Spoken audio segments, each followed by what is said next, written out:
संस्कृत के उच्चारण स्थान सीखने के बाद में हम आज पढ़ेंगे छंद।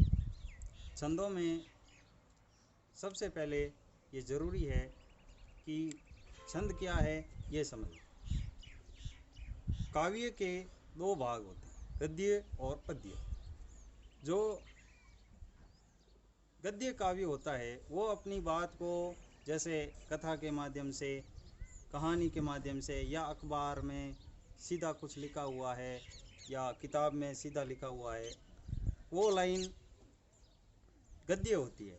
किंतु कविता के माध्यम से, तुकबंदी से जो बात कही जाती है उसे हम पद्य कहते हैं। जैसे गज़ल, शायरी, दोहा, श्लोक, गीत, ये पद्य भाग। तो पद्य कई प्रकार के होते हैं। पद्यों के प्रकारों का पता लगाने के लिए हमें छंदों का ज्ञान होना बहुत ही ज़रूरी है।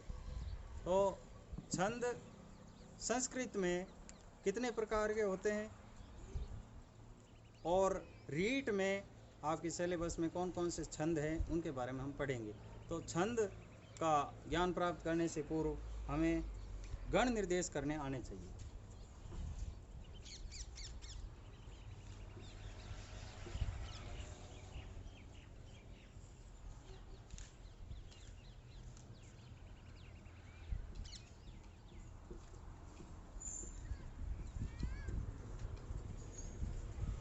गण निर्देश का अर्थ होता है कि मात्रा संस्कृत में 3 प्रकार की होती है, ह्रस्व, दीर्घ और प्लुत।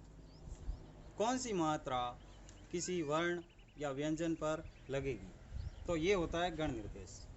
तो स्वर के प्रकार ह्रस्व, दीर्घ और प्लुत। ह्रस्व स्वर आ, ई, उ, री और दृ। ये मूल स्वर भी कहे जाते हैं और ह्रस्व स्वर भी कहे जाते हैं। दीर्घ आ, ई, उ, ए, आई के बाद में ओ, औ, ये है दीर्घ। और प्लुत जो स्वर होते हैं वो इस प्रकार से हम चिन्ह लगा करके अंकित करते हैं। जैसे किसी का नाम हम पुकारते हैं तो दूर खड़े व्यक्ति का नाम पुकारते हैं, जैसे कृष्णा, तो हम वहाँ पर आ, वो लंबा जो बोला जाता है उसमें प्लुत स्वर का प्रयोग होता है। और मुर्गे की जो आवाज़ होती है उसमें तीनों स्वर बोले जाते हैं, जैसे कु कु कु। इस प्रकार से तीनों स्वर बोले जा सकते हैं। तो ये ह्रस्व, इसको हम एक मात्रिक कहते हैं,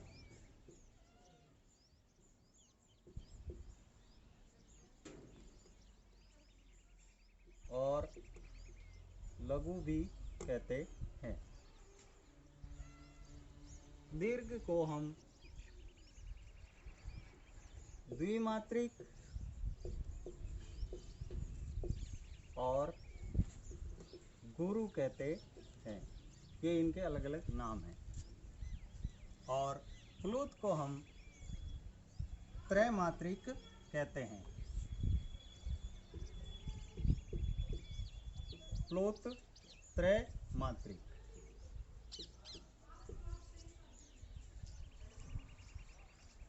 ये तो हो गए स्वरों के प्रकार। अब हम जिस पद्य को पढ़ रहे हैं उस पद्य में स्वर कौन सा लग रहा है उस हिसाब से हम उस पर गण निर्देश करेंगे। जैसे जहाँ पर ह्रस्व होता है वहाँ पर हम इस प्रकार का चिन्ह लगाते हैं, आई के समान होता है, और दीर्घ के लिए हम इस प्रकार का चिन्ह लगाते हैं। तो हमें केवल यही पता करना है कि किसी भी वर्ण या व्यंजन में कौन सी मात्रा लगी हुई है, ये होता है गण निर्देश। तो गण निर्देश के अब हम नियम पढ़ेंगे। नियम पढ़ने से पहले ये जरूरी था कि स्वरों के कौन कौन से प्रकार होते हैं।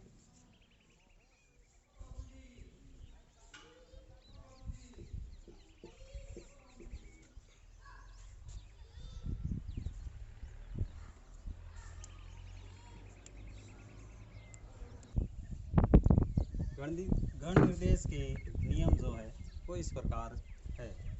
पहला नियम है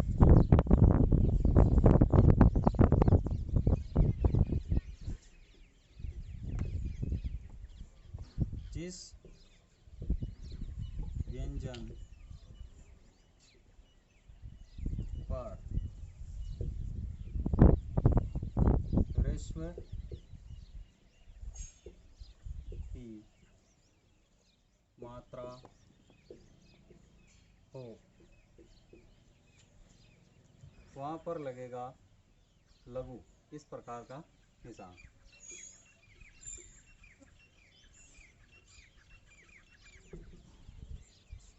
नंबर 2, जिस व्यंजन पर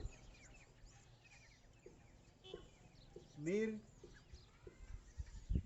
मात्रा हो वहाँ पर गुरु लगेगा, वहाँ पर गुरु लगेगा। नंबर 3, संयुक्त वर्ण से पूर्ववर्ती वर्ण पर गुरु लगेगा।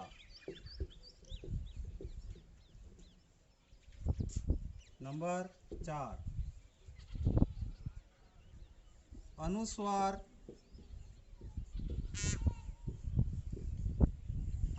युक्त वर्ण पर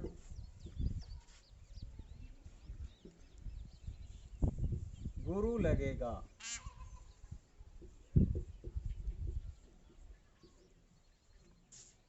नंबर 5, विसर्ग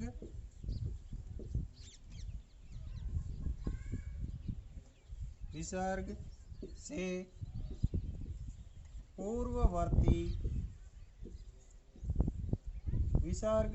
पूर्ववर्ती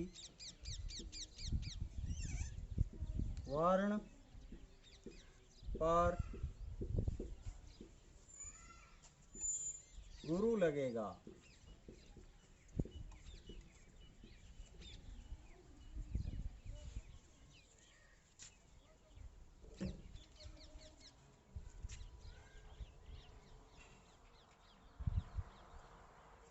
नंबर 6,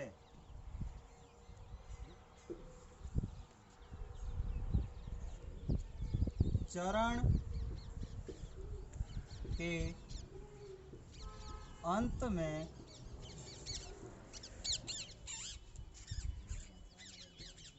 आवश्यकता हो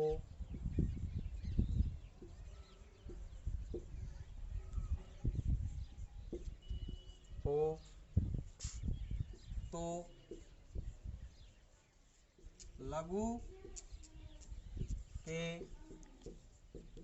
स्थान पर गुरु कर सकते हैं।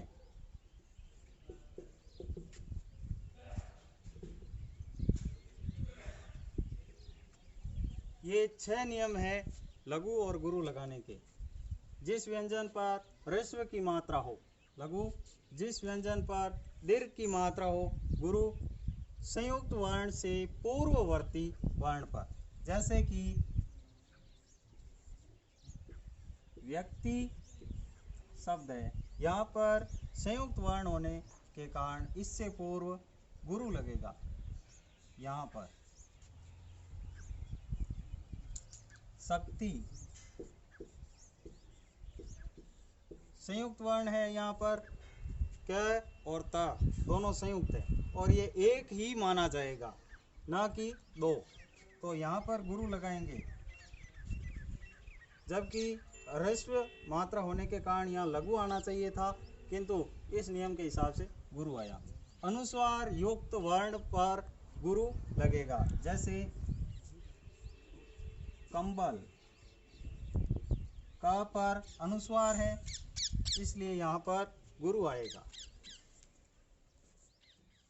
विसर्ग से पूर्ववर्ती वर्ण पर गुरु आएगा, जैसे कि रामः, यहाँ पर विसर्ग है। अब माँ पर तो यदि केवल माँ है तो यहाँ पर लघु आना चाहिए, लेकिन आगे विसर्ग आ गया इसलिए यहाँ पर आएगा गुरु। चरण के अंत में यदि लघु आ रहा है और वहाँ पर गुरु आना चाहिए तो हम विकल्प से यानी अपनी इच्छा से वहाँ पर गुरु कर सकते हैं, केवल और केवल चरण के अंत में। और चरण किसे कहते हैं? श्लोक में 4 चरण होते हैं, तो प्रत्येक चरण के अंत में हम विकल्प से गुरु कर सकते हैं। एक गण निर्देश का छोटा सा उदाहरण कि गण निर्देश किस प्रकार से किया जाता है, और छंद हम बाद में पढ़ेंगे, छंदों के प्रकार और लक्षण बाद में पढ़ेंगे। यदि ये 6 नियम आप याद कर लेते हो तो गण निर्देश करने में किसी भी प्रकार की बाधा नहीं आएगी।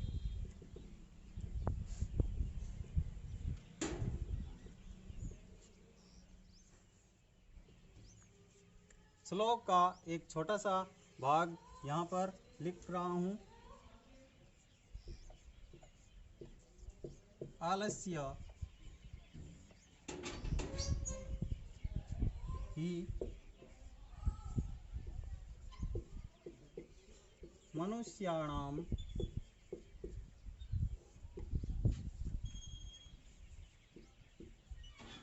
शरीरस्थो महारिपु।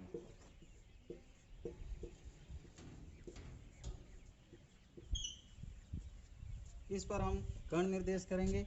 यहाँ पर आप देखिए दीर्घ मात्रिक है यानी आ दीर्घ है इसलिए यहाँ पर गुरु आएगा। ला पर लघु आएगा, किंतु आगे संयुक्त वर्ण होने के कारण यहाँ पर गुरु आएगा। फिर यह है, यह लघु, यहाँ पर ह्रस्व है इसलिए यहाँ पर आएगा लघु। ह्रस्व है इसलिए लघु, क्योंकि इसमें अ की मात्रा। यहाँ पर ह्रस्व है किंतु इसके बाद संयुक्त वर्ण होने के कारण यहाँ पर गुरु आएगा। यहाँ पर आएगा गुरु क्योंकि मात्रा दीर्घ की लगी हुई है। यहाँ पर अनुस्वार भी है और मात्रा भी दीर्घ। स पर लघु आएगा। यहाँ पर ई की मात्रा बड़ी है इसलिए गुरु। र यहाँ पर लघु आएगा, किंतु इसके पश्चात संयुक्त वर्ण होने के कारण संयुक्त वर्ण स और थ मिले हुए हैं इसलिए यहाँ पर गुरु आएगा। यहाँ पर ओ की मात्रा दीर्घ है इसलिए गुरु आएगा। म ह्रस्व होने के कारण यहाँ पर लघु आएगा। यहाँ पर आ की मात्रा दीर्घ है इसलिए गुरु आएगा। ई की मात्रा ह्रस्व है इसलिए यहाँ पर लघु आएगा। ऊ की मात्रा ह्रस्व है किंतु इसके बाद में विसर्ग आया हुआ है तो यहाँ पर गुरु आएगा। ये गण निर्देश करने, ये पूरा छंद नहीं लिखा है, केवल और केवल गण निर्देश करने का तरीका बताया है। क्योंकि ये अनुष्टुप छंद है, इसमें पूरा का पूरा गण निर्देश नहीं होता है, लेकिन गण निर्देश करने का तरीका बताना था, इसलिए ये आधा छंद आपको लिखाया है। छंदों के प्रकार, उनके लक्षण, उदाहरण वो हम अगले वीडियो में पढ़ेंगे।